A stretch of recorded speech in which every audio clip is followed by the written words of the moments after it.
তালটা ছাড়িয়ে নেব, ছাড়িয়ে তালের কাঠ বার করে নেব।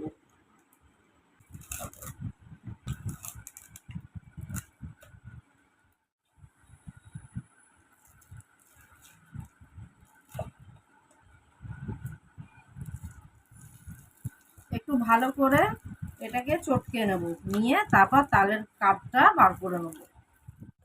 এইভাবে ঘষে তালের কাঠটা বার করে নিচ্ছি। তালের কাঠটা বার করে নিয়েছি।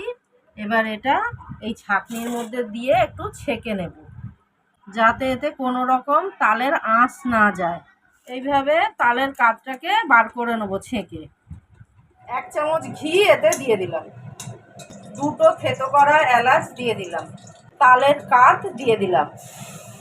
এটা নেড়ে নেড়ে তালের কাঠটা যে জলটা রয়েছে সেটা শুকিয়ে নেব।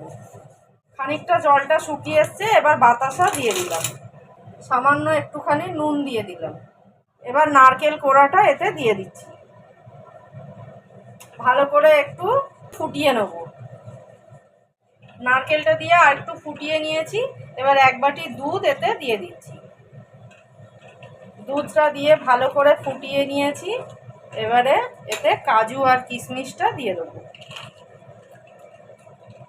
কাজু বাদামটা আমি একটু হাতে করে ভেঙে নিয়েছি। তালের ক্ষীরটা আমার তৈরি হয়ে গেছে। এবার এটা নামিয়ে নেব।